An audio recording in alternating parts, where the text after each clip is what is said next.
Welcome to Sharing My Truth with Mel and Suzie, the uncensored version, where we bear it all. We do. 1, 2, 3, 4.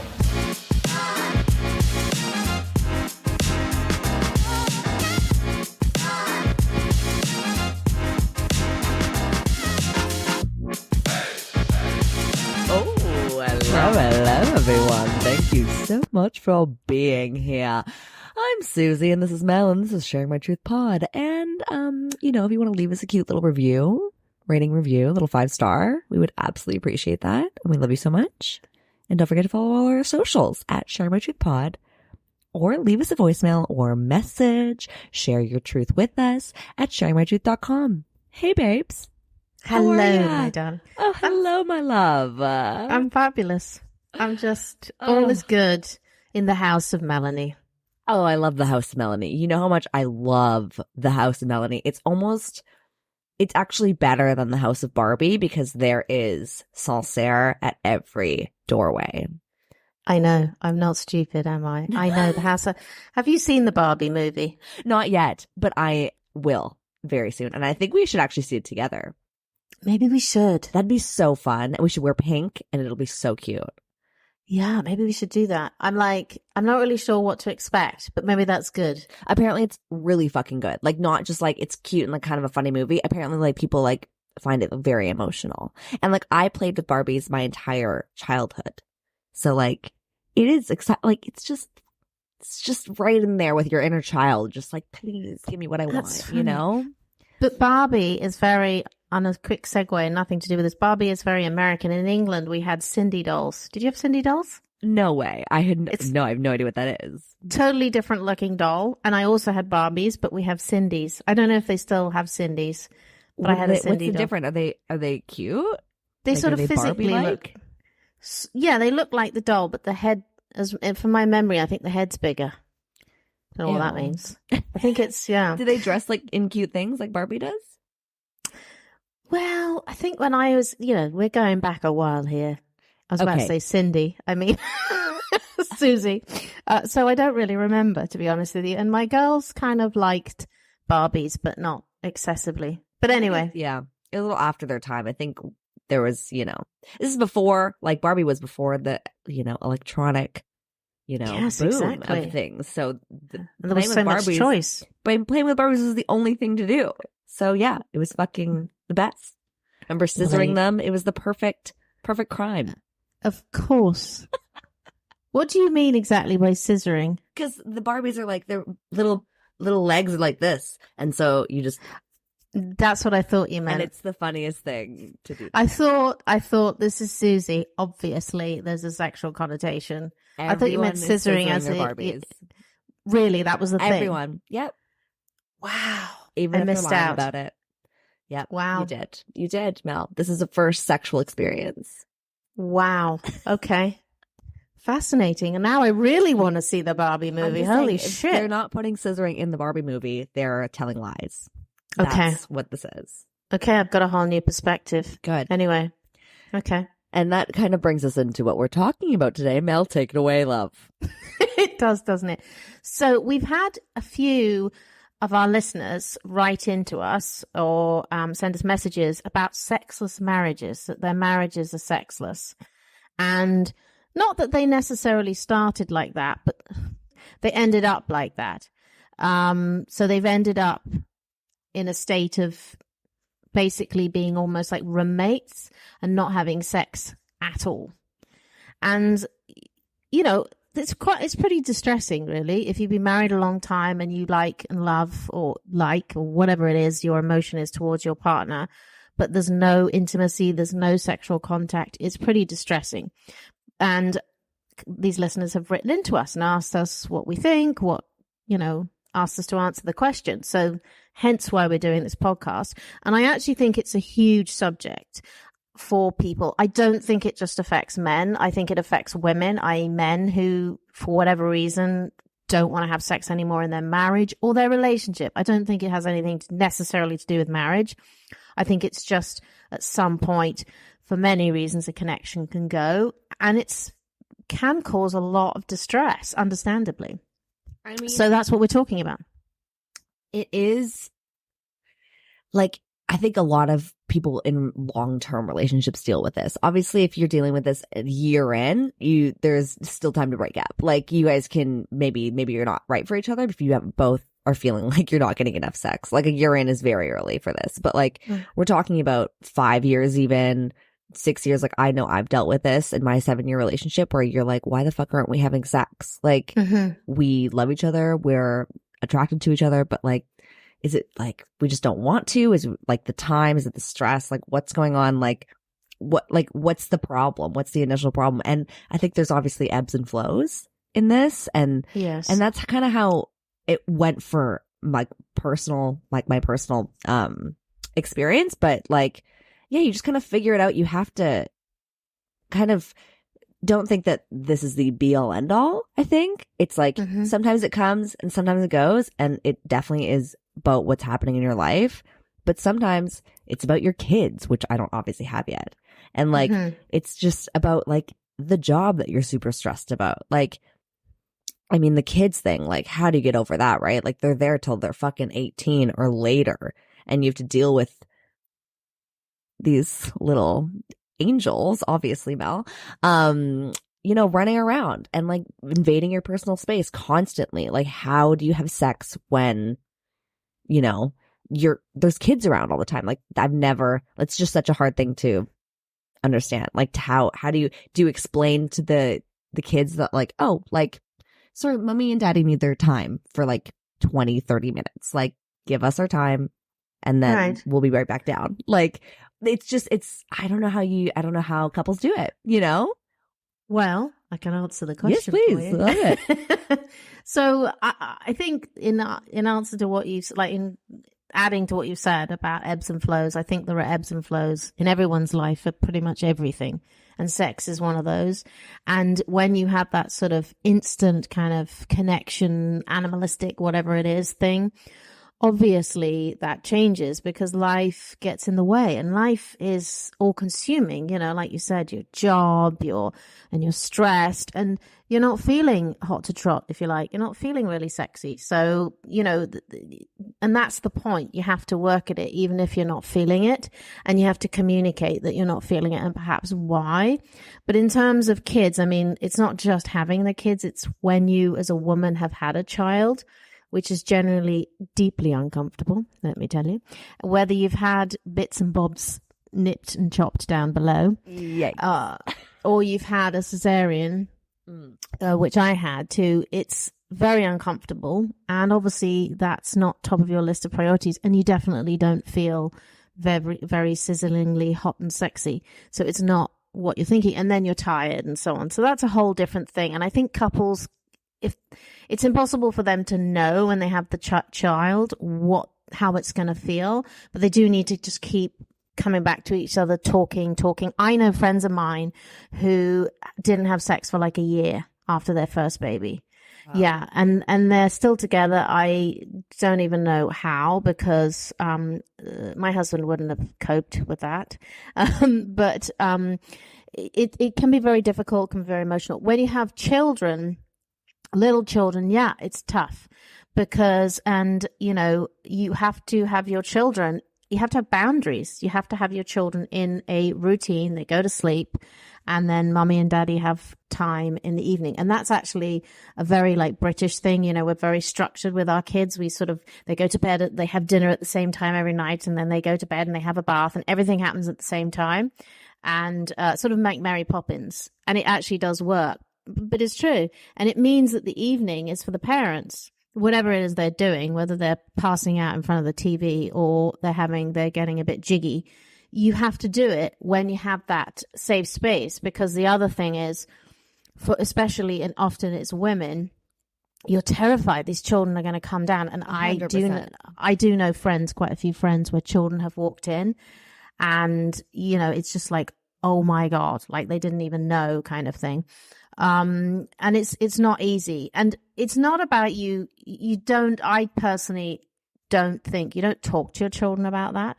I'm very open-minded, but that's a line. You don't need to talk about that. But what you do need to talk about is that everyone needs their private space. So if somebody has a door on their bedroom, you knock before you come in. And I've taught my children that from a very young age. You don't just barge into somebody's room or somebody's space or somebody's house or whatever it is. You knock, you wait, you come in. And I do the same to my kids. I knock the door, I wait for an answer, I go in, because it's your private space. Whatever's going on, as far as I'm concerned, or what I've said to the kids on the other side of the door, is none of your business. You're going into that person's space. So I taught my children that. And I think that's really, really important to remember that everyone is an individual. Everyone deserves space, and kids don't understand. And obviously it's gross to them that their parents are having sex, but you can teach them the concept of private space. Yeah. And stuff like that. So yeah, of course, you don't go, hey kids, just going upstairs for half an hour. No. See you in half an hour. You Here's can't the do thing. that. Here's the you thing. got to do it in the morning or the evening or whatever when they go out. I read an article. Oh, also here's the thing. Okay. There's one more thing and then I'm going to say this. So absolutely. It's really hard for women, I think, because it's like proven that women are more horny in the afternoons. And so at like like at 2-3 o'clock when we want to do stuff, we're dealing with so many other things and we obviously cannot. And that's especially with kids. I just wanted to say that because it's like, yes, obviously at night or early in the morning if you can, but like at night everyone's fucking tired. Like I'm tired and I don't have kids, you know? Like, 100%. That's what's crazy about this.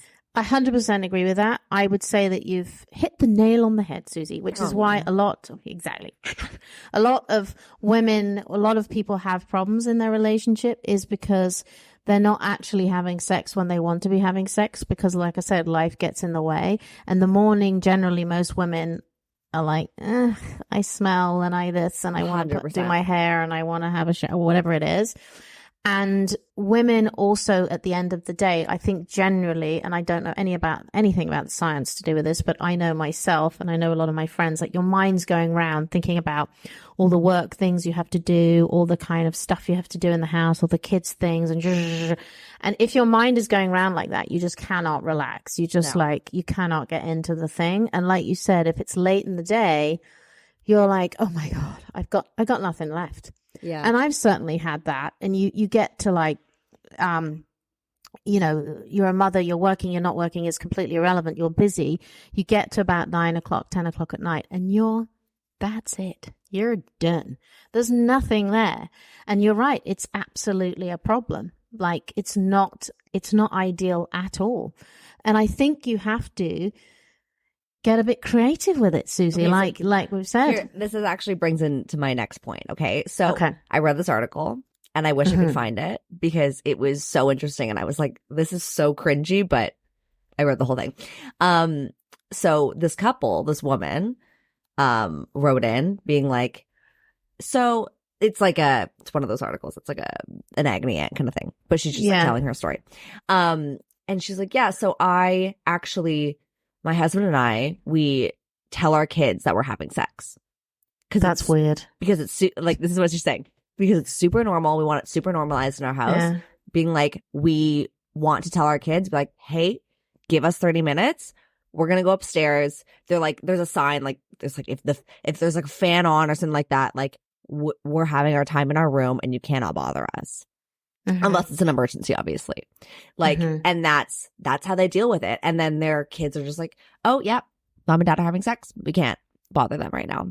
And this is like literally what these people are doing. And I'm not saying this is correct or right or whatever, but like, I just found that very interesting, being like someone who doesn't have kids and someone who's being like, like, obviously, how do you fuck when you are even in the space with kids? Do you kind of just like inform them and educate them on the fact that you are going to be having sex because you guys are adults and we can do whatever we want and this is how we're doing it? And I know that makes me very uncomfortable because I'm like, ugh, like I don't want to think about my parents having sex, but maybe that's because it wasn't normalized. I don't know. I don't know the answer. Yeah, I think it's a good question. I don't know the answer either. I think it's, for me anyway, personally, and it's always about personally how you raise your children or whatever, that would be a step too far. And I'm also a big believer in your private life is your private life. What you're doing behind closed doors, and I mean to everyone other than the people involved behind, and however many there are. Susie, did you like that? I've just added that in. I did. Behind the closed door, it's between those people. The figurative closed door. It's up to them. So, and I think it's pretty difficult for children to understand that. And my fear would be, I would always be like, oh my God, you'd always be waiting for somebody to come and knock the door.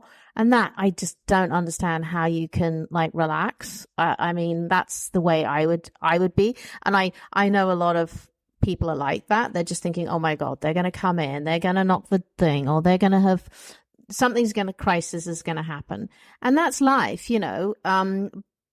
but I think if you're also affectionate with your partner, with your husband, wife, whatever, then, and your children see that, I think they also see a level of intimacy. They see that you connect with each other, if that makes sense. If you kiss and you touch, not like intimately touch, but like you're affectionate and you kiss, which we've always done in front of our kids. So they know that you're having a relationship. You don't need to spell it out. But I think you keep it, for me personally, you keep it behind closed doors. And there are lots of ways of, like I said, like teaching kids that your door is there for a reason and so on. And that it's just as much for you. It's you're private behind your door, I'm private behind my door, that sort of thing. But I don't know. I would find that tough, but I guess everyone's got to do what they've got to do. Yeah. And like, honestly, like I respect the honesty of these parents, and it's not like, we're going to have an open door policy and you can come in. It's like, no. It's like the adults are having time. Just like, yes. If like, let's say like, one of them worked from home and they had to be in the office and they don't bother them. Like, it's kind of the same thing, except for like, they're actually just spelling it out, being like, adults need their time. We're doing it. Just knock if it's an emergency, but otherwise, please don't bother us. And like, yeah, I think it's just a very interesting way of doing it. And I don't know. Yeah, and I think you can sort of say this is private time. I don't think you have to necessarily spell out what you're doing. It obviously but then they're depends. going to come in. I feel like if you don't say like if it's like, oh, but like not necessarily. No, you don't think so? Not necessarily. Respectful kids, I don't know. It depends. Like, my kids from a young age, nothing to do with sex, but whenever they saw me or Max on the phone, and probably Max is permanently glued to his phone talking to, for business, they know, shh, be quiet. If you're with dad and you're out and about and he's on the phone, you keep quiet. You don't start going, dad. No, he's working and that's important for all of us. So keep quiet. I think it's just about teaching them.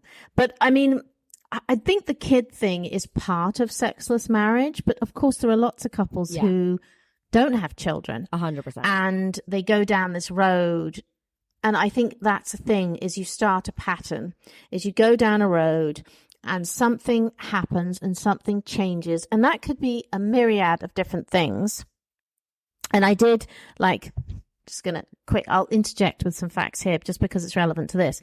But and I'll put this in the blog, but in verywellmind.com, basically they said that there are different kinds of reasons why it happens. One could actually be health. I mean, what if you have something that's happened to you, like a health reason, and that which could be anything, and therefore you stop having sex, and then you get into a pattern, and then you just let it go and go and go. Another thing can be right from the start if your libidos are mismatched, which is pretty much common in most couples. I mean, nobody's identically matched, and at the beginning maybe it's okay because you're in that hazy phase. Do you like that? I love that. Yeah. And then you just kind of I can't be bothered anymore, and it kind of it sort of wanes off. Then there's we just discussed childbirth for all those different reasons. Communication. People get bored and then they don't say anything and blah, blah, blah. Stress is a big one.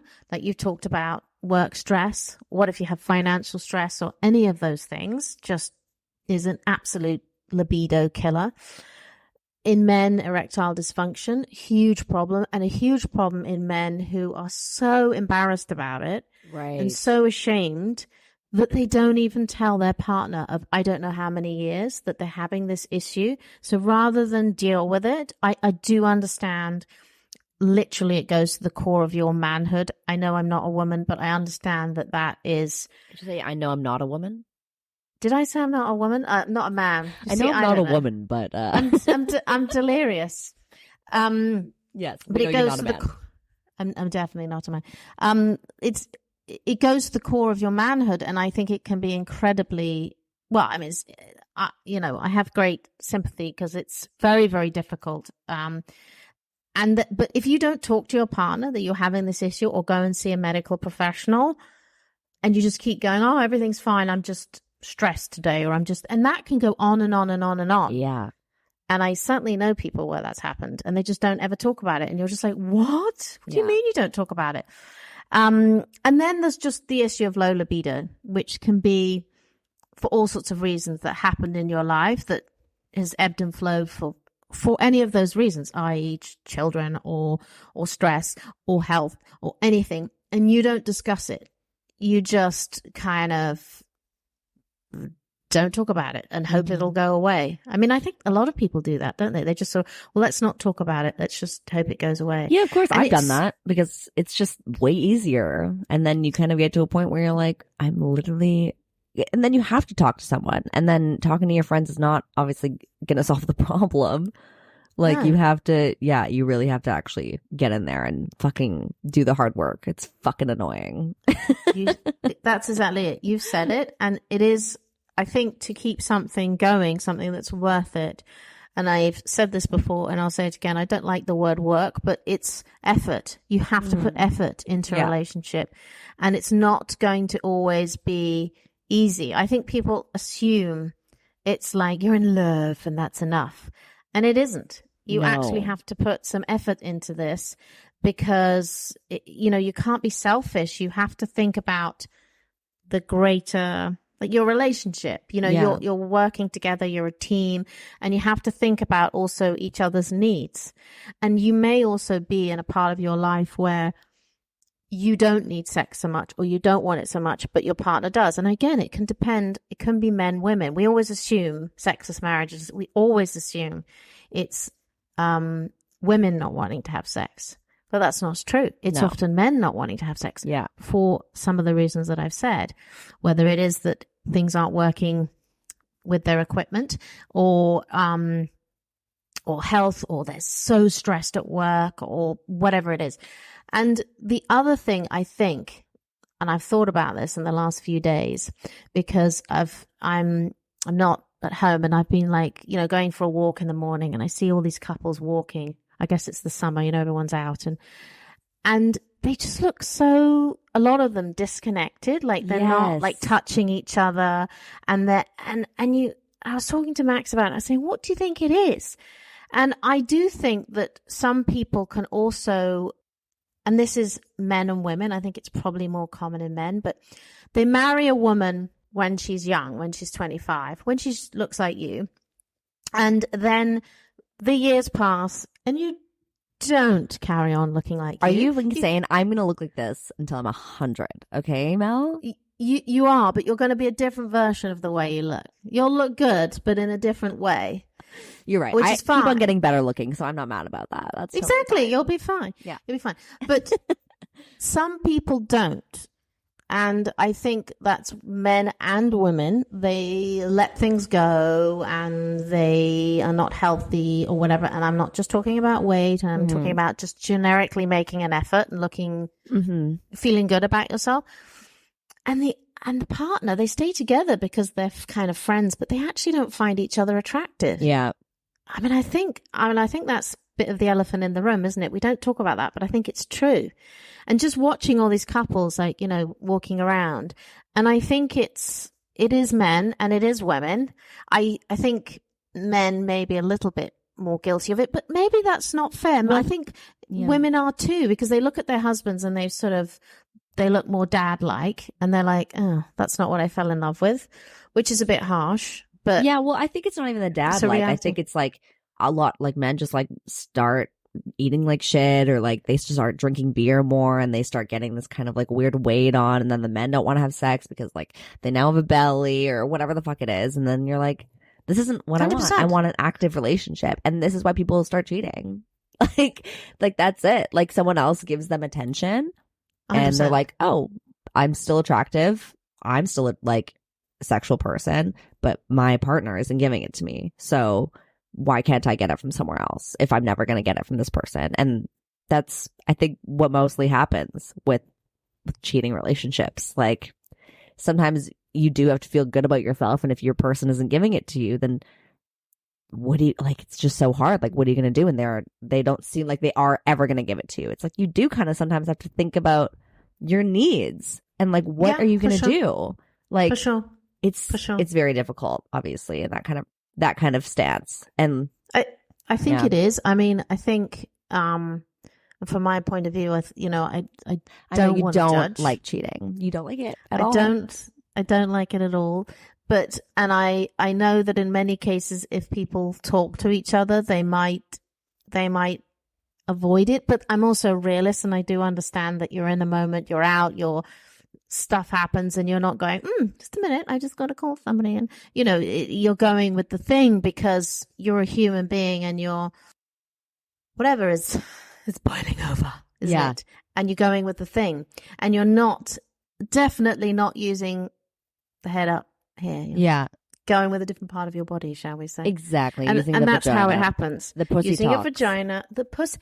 That's it. The I pussy knew talks. if I want it to get real, all I have to do is talk to you, Susie. Exactly. But That's it is 100% true. yes. and- Pussy, and some- pussy doesn't lie either. Okay, you get wet from what pussy- you get wet from. Like, you literally cannot help it. Like, it's just like, why does a dick why does a dick get hard looking at a hot one? Like, it's just the way life is, and we have to 100%. accept that. Is that you're saying the Yes. pussy doesn't lie? The pussy 'Cause doesn't it's- lie. I think it's the most favorite, and that's even very good English thing you've ever said to me. It's and you just said this to me truth. quite a few months ago, and I was like, that is the funniest fucking thing I've ever heard. But it's actually true. It's 100% true. Pussy It is true. never lies ever. It's no. I You mean, can- it's true. you could try to and tell maybe- yourself something, but it's Yeah, You and know, people need to think and about that's the that. same with dryness. Your pussy isn't giving out.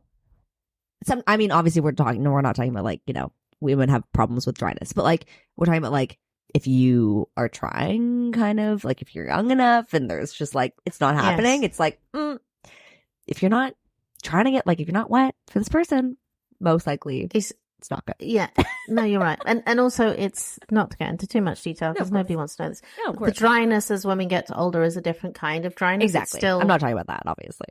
It still gets wet if you like. It's just Wait, I did want that information. Wait. It's more of a dryness in the opening. Got it. Just And use it's- lube, ladies.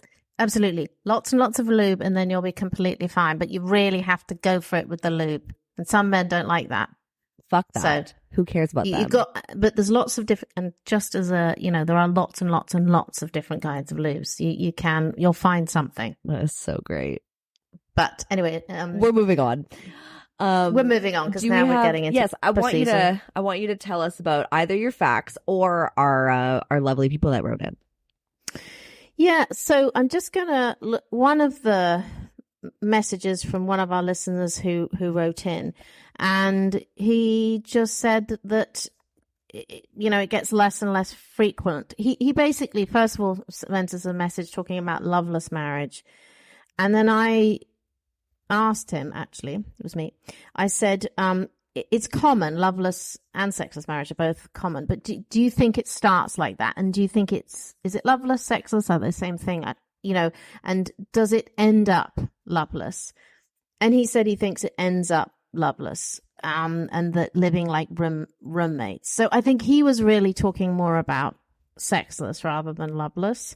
And I do think those are different things, Yeah. because you can actually love somebody and not want to have sex with them. And in actually one of the articles I was reading for this episode, you can absolutely detest somebody and want to have sex with them if you think about it logically. So, I mean, it's more that life changes. This is what he said, and that you become more like friends, and sex becomes very, very rare and very vanilla, which is something we've covered before, and that is a problem, obviously.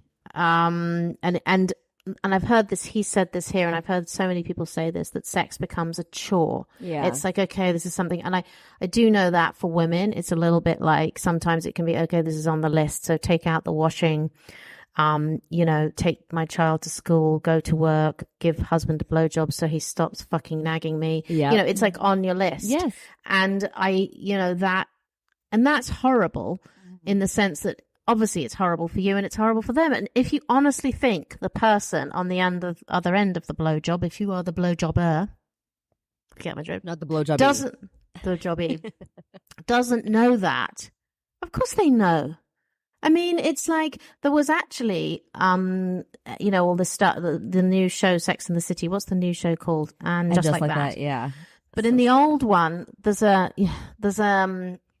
scene with Miranda because they always go the next day where they go and have brunch or whatever they're doing, and they kind of discuss what they did. And she was talking about having sex with her then husband, Steve.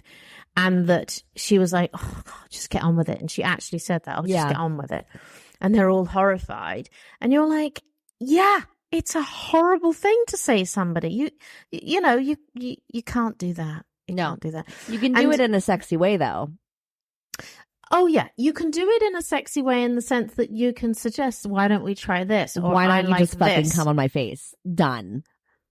Or you could do that, and Susie, then that's it. And that generally probably works, I'm sure.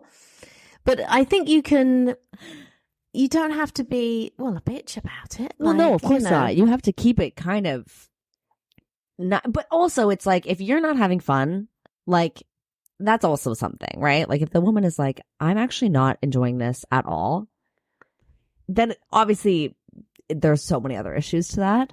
But, I don't know, like, it's hard, like, if you're literally not enjoying it and you're just like, I just don't know, like, get the fuck off me already. Like, I'm just like, this is it's I can see where these things happen, because of course, sometimes like you're saying, it's a fucking chore, and you're like, this has taken 15 more minutes than it needs to, and I have more washing to do, or whatever, and it's like, right, this is it. This is over. Like, get off me, But it's, But I mean, it goes back to, I think, in my experience, yes, love. In my humble opinion, is that I think, like I always say, you need to talk about this, and also you need to have an open mind, and people do not have an open mind. No. And if you are having like issues of either you're bored or you're distracted or whatever it is, you need to talk about it, and you need to bring some stuff into the bedroom. So you need to bring like toys and stuff like that, because if it is an issue of you, and I'm thinking probably mostly in this case, the woman needing to speed things up or to get more excited and more kind of in the mood, then do that, and then you'll be in the mood, and just talk about it. And you don't have to be unkind, and you don't have to tell the other person that it's because they're inadequate. It's just because let's change things up. Let's make this more exciting. But I think, this is the thing, we have to get to the crux of this, Susie. I'm in the crux with you.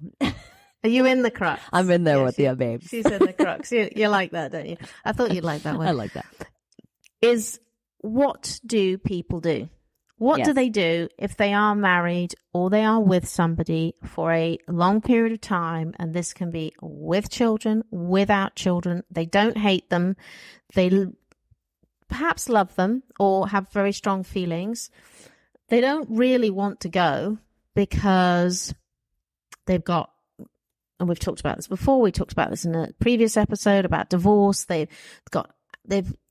we're doing a reality check, they've got assets and they've got lots of stuff together, and they perhaps also enjoy each other's company. This bit of their relationship, sex, is not working. But, and let's take a scenario where this is a man, because it could be the other way, but I'm just taking the scenario that's the man is feeling very unloved and very like, I need sex. And because men do equate I think, and obviously I'm not a psychologist, but I think men connect sex much more to love than women do. For sure. And I think the man, if you're in love with a woman and she's not giving you sex, they can't cope with it. Yeah. Whereas a woman can, in some ways, and I'm not sure what it is, but she can separate it. And I think it's a biological thing. Well, it's also like because we don't come every time. Like men literally come. They have literal orgasms, orgasmic experiences every time they have sex. We don't. That's it. 100%. And they need to get it out of their literal system. Yeah. It's like, it's a need. But if their woman, I hate that, is not touching them, is not intimate, is not interested in sex, is not the, like you say, what do you say, the freak and the sheets and the lady in the streets. Exactly. Yes. They can't cope with it. Whereas women often, because things are happening in life, you're just like, I'll do it tomorrow. You're like, I don't have time today. I'll do it another day. Yeah, okay, blah, blah, blah. And they don't realize that the longer they leave it, the harder, the bigger the situation becomes. It's like, it becomes worse and worse, doesn't it? So what is the answer? I don't know. And you don't know what the answer is? I don't know what, I mean, obviously, you know, these couple of listeners these few listeners have written into us. Yes. I don't have an answer because I don't know your specific situation. Yes. And again, I'm not a doctor. But from my personal experience, as in somebody who's been in a relationship for a long time, I just think, and I don't know why I have to keep saying this, just talk to each other. Yeah. Try and figure out what is it.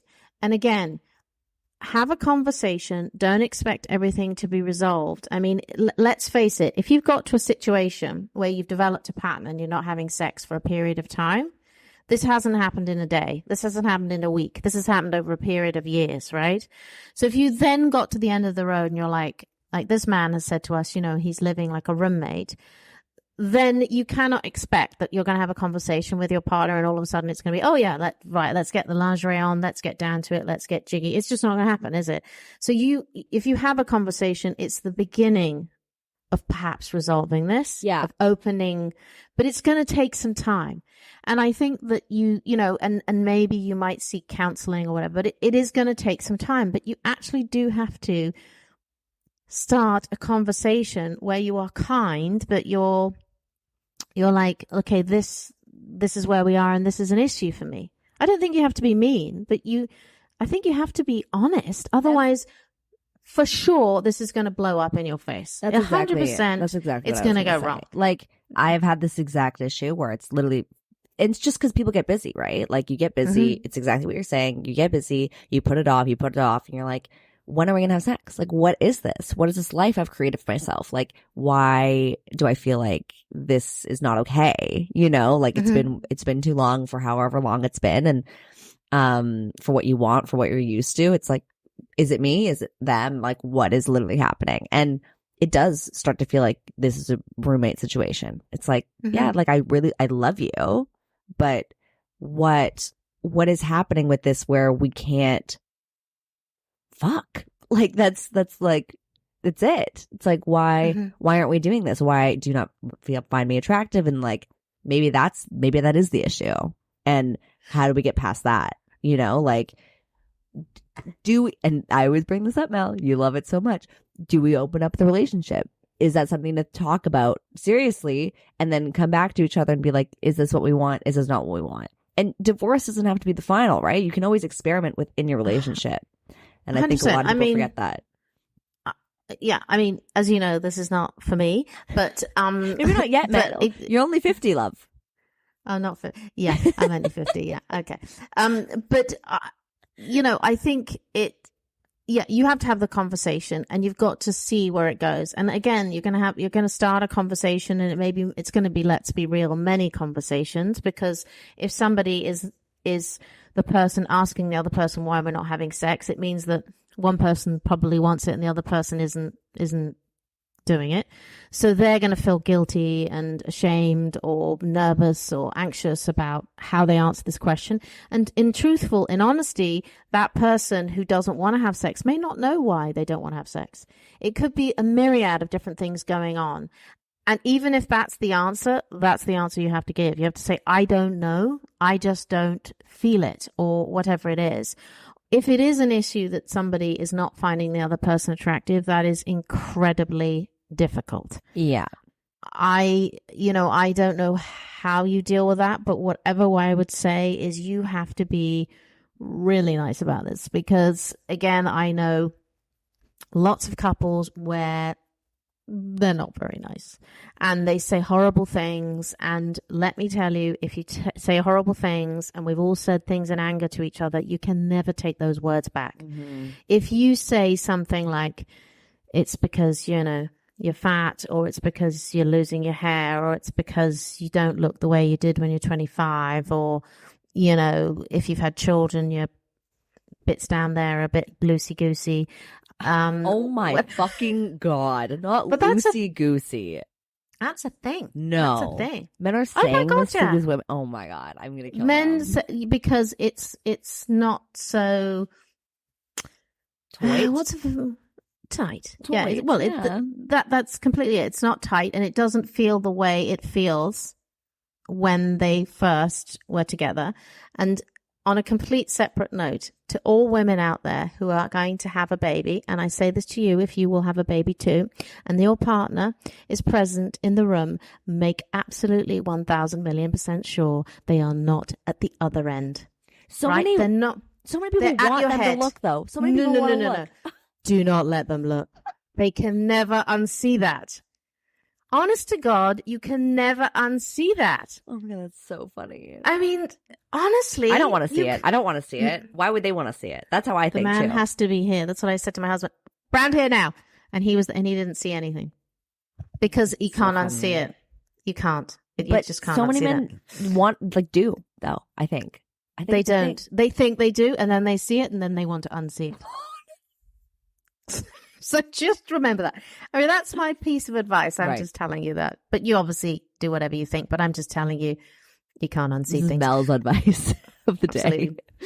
Absolutely. Your lady garden will never be the same to Not them my ever again. fucking lady garden. Oh my God. It will no longer be a lady garden. It will be a thing giving birth to an alien. Like it'll just it'll just be a whole different thing. So Oh my God. I'm going completely off track. Go ahead, Help. love. And I do genuinely feel for people saying this, because the other thing I'd like to say is our listeners that have sent us these messages is actually, please don't feel alone, because lots of people go through this. Lots and lots. Which brings on to one of my facts. I love a fact. Go ahead. So this is from Everyday Health. And it says that as many as 40 million Americans in romantic relationships are not having sex. Oh my God. That's a huge amount of people, isn't it? No, that's horrible. And a study in May 2019 of 1,900 married adults between the ages of 57 and 85. So I guess you're assuming they've been married a while. Mm. Around 40% of them are not having sex, Right. which is a lot of people. Well, it's just Isn't sad. it? It's not like you lose all of your want and need for sex when you get to the age of 60. Like, you still want to fuck. Like, that's upsetting. Absolutely, you don't. And so then I've got some other statistics. So this is from, let me tell you, where's this? This is not from Reader's Digest. This is from, well, anyway, I'm going to link it in the blog so you'll see where it's from. Yes. According to a 2018 General Social Survey, so they interviewed, I believe, 660 married people who shared details about how often they have had sex in the past year. Okay. 25% had sex once a week. Okay. 16% had sex 2 or 3 times per week. 5% had sex 4 or more times per week. 17% had sex once a month. 90% had sex 2 to 3 times per month. And 10% hadn't had sex in the past year. And 7% had sex about once or twice in the past year. So I know, like, overwhelmingly strong statistics as to, Yeah. I mean, I would have said that I would have thought most people's average was once a month, which to me that's too little. Yeah. That's I not enough. agree. For anybody involved. 100%. It's not enough. Particularly for, particularly for men and women, it's not enough. It's just, and I understand how that happens. Yeah. And it actually goes back to the comment that we heard about spontaneity in sex, that we all think that you have to be, and I think you have this feeling that you have to be spontaneous to have good sex, but that actually when we did our interview of Dr. Klein, she said that if you think about it, when you first meet somebody, and even if you're going out for the evening and you're going out with your girlfriends, you go to the bar and you dress up, you look great, and you kind of have in your mind that you're going to meet somebody, you still are actually planning. Yeah, it's I all want to meet foreplay. somebody. Exactly. I want to have sex. So you are planning. It's not really spontaneous, because in your head, that's why you're going out. And so I think that that's the other thing, is that the longer you stay together, and you've said this before, you're kind of in each other's space all the time. So it's like, where is the moment? And then, you're having dinner and you're doing all these kind of boring things, like you're having dinner and you're unloading the dishwasher and and then I also think you plan so much when you're dating, like, let's say you're going to go out and have a second date with somebody, and you think, okay, or first date, whatever it is, and we're going to have sex. You're not going to go out and have a great big steak and a whole thing of French fries and 14 beers, are you? So Yeah. that's the other thing, is and I realize I'm over exaggerating. The other thing is, you have dinner and then you kind of, I'm full, and you sit on the sofa and you don't feel very sexy and all these sort of things. Whereas you don't realize when you're dating, you are actually planning. You're planning for it. Yeah. And You're thinking about the circumstances. I live in a big city. You live in a big city, obviously. Like, Yeah. I understand the convenience of that as well, where it's like, if I don't want to see my partner, I'm like, I need a night out with the gals or by myself, or do you want to hang out with the guys tonight because I'd love a night in by myself? Like, and you can do that because there's so many things to do at literally outside my door. Like, go Right. do something. Right. But I understand that it is really hard, and I've never lived in the suburbs, but and I never would. I'm not a suburb kind of person, but to even think about the fact that you're an hour away from another person is terrifying to me, but I know that's a lot of people's reality. And the fact that you're always together, and what we've talked about also with Dr. Klein was vanilla sex, and how so many people are in it with vanilla sex, and how horrible that can become, because then it feels like a chore. Then you're like, what the fuck is the point of this? I'm not having fun while this is happening. I want it to last 5 minutes and get the hell out of there. It's just, then this is what it turns into. But there has to be some kind of other distraction. You cannot just be with this person 24/7, because then that starts to feel like roommates, like we're talking about. And there has to be something else in your life that you're doing. Get yourself a hobby, go to a class. I don't know what the answer is for you, for anyone personally, but there has to be some kind of distraction that gives you joy outside of the relationship, and then you can come back to whatever it is. Yeah, I mean, I think I do understand what you're saying, but I think a lot of people do live in a situation where they have to, we don't live in that situation where they have to get in a car and go to something, go to anything, the supermarket, whatever.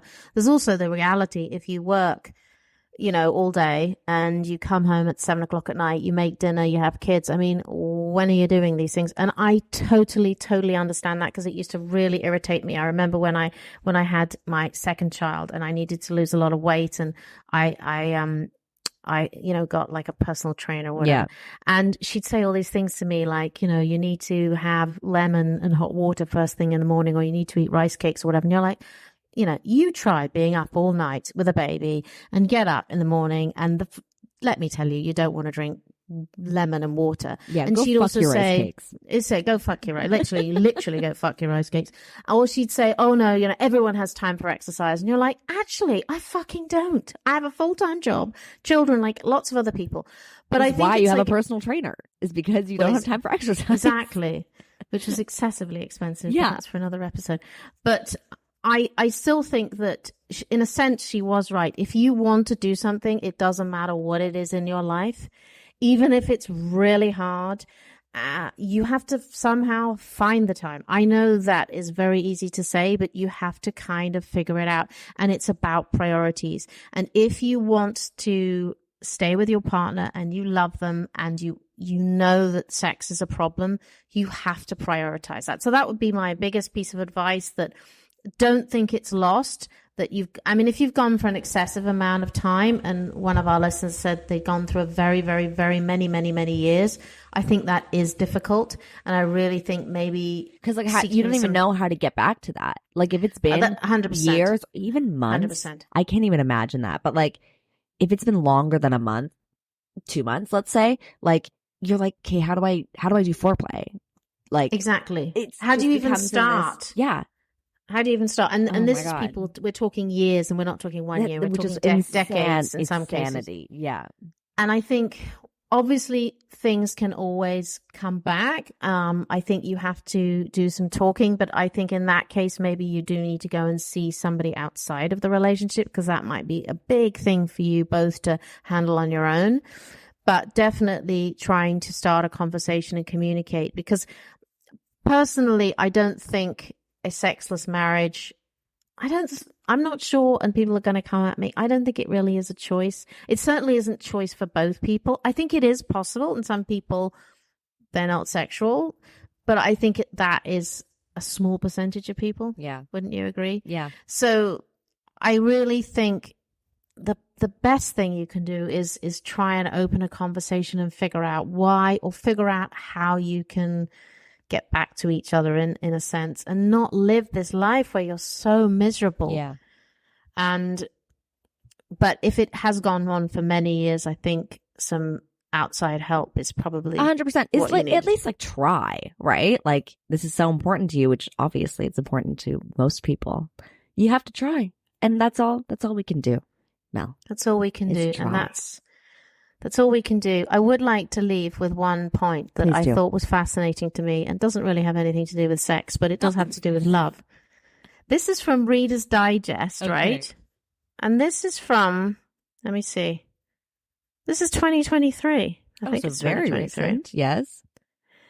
It says that men are much more likely than women, 48% versus 28%, to fall in love at first sight.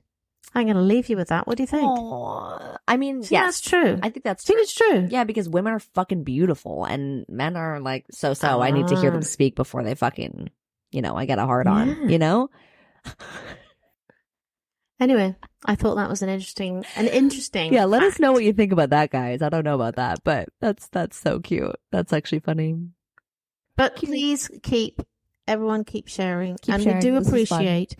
And also, I know it's not easy to share stuff like this. But this is helpful for everyone. I think you can feel very alone, and please don't feel alone, because I think lots of people are in all sorts of kind of very complicated situations in their life. And all I would say is don't live for years and years and years like that. It's so miserable. I know that it can happen because there's commitments in life, but life's too short but too long to be doing that. And get some sex toys, guys. Get some sex toys. Literally spice it up. Absolutely. Literally, you have nothing to lose. I promise you. You have nothing to lose. I promise you, they're going to help. Like, actually. Nothing Literally. to lose. Just a little lube, even. Yeah, and that can be part of your conversation. That's part of the foreplay. Spice it up is to say, well, what do you think about this? I mean, don't go nuts. Don't go out buying that sort of 10-foot penis. Let's not buy a 10-foot penis yet. Let's go, nice and slow and easy. Slow, itty bitty, anal toys, whatever you want. Little rose things for women, cutesy, nice stuff. Non-scary, yeah. Non-scary, Some of them can be overwhelming. A little scary, not overwhelming. Because some of the stuff is like, whew. That's a lot. So, but maybe you could do it. Maybe you could get there. Maybe that's what's missing. There's like a goal in mind. We're going to get to this 10-foot dick. I think that's it.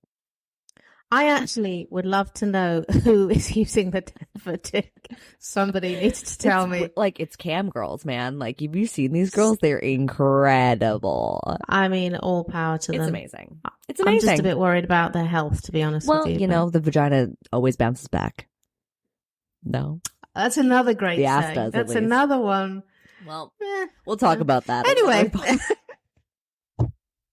As usual, we've gone off track. Anyway, so, thank you all for listening, and I hope we've helped a little bit. A little bit. We love you guys so much. Keep sharing. Go to our sharingmytruth.com. Leave a little voicemail. Send us a little DM. We'll talk back. I love it. We will. And you'll be on the pod if you want. If you want. We love ya. See you soon. Bye. Sharing My Truth Pod is so excited to partner with Vibrator.com, where the A in vibrator is the number 8. This is an extremely exclusive code where no other podcast has it. If you go to Vibrator.com right now, use the code MS15, that's MS15 at Vibrator.com. You can now get 15% off anything in store. That's any sex toys for you, your partner, your neighbor, your mom. We don't judge. We don't care. Get it now. Go to the link in our bio, put in the code, and get jiggy with it. Thanks so much for listening. Please rate and review this podcast and follow us on social at Sharing My Truth Pod, and leave us a voicemail on our website at sharingmytruth.com to share your stories and experiences with us. We'll see you next time. Bye. Bye.